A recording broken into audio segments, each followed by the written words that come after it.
I'm very excited to be here today at Heber Down Conservation Area. Just let me settle in for today's sketch and I'll show you around. I'm taking a playful and whimsical angle today, and I thought chalk pastels would give me the freedom and messiness that I'm after. But enough about that. I'll work happily in the background while we go and explore. This conservation area is located in Whitby, Ontario, and has many trails of varying difficulty to ensure that there's something for everyone.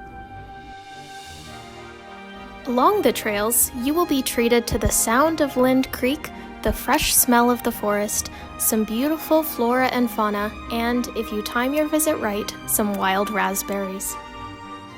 It's amazing how quickly the landscape changes while you meander along.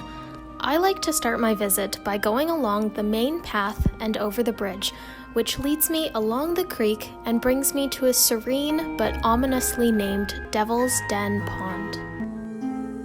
It was thought that the devil would hold court in the deep gully within Heber Downs, as mysterious noises could be heard rising out of it.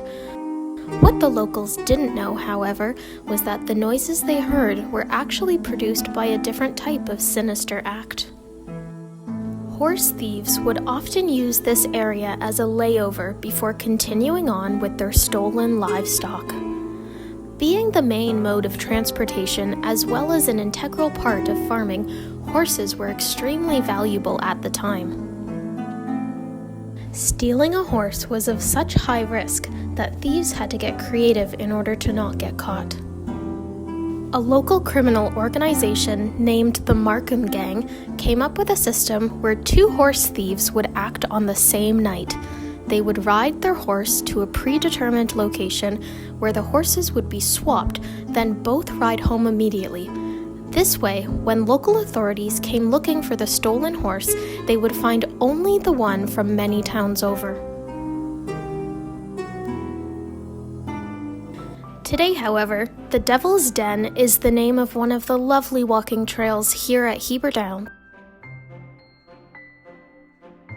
The conservation area is maintained by the Central Lake Ontario Conservation Authority and has been since the land was donated by William Heber Down in 1972.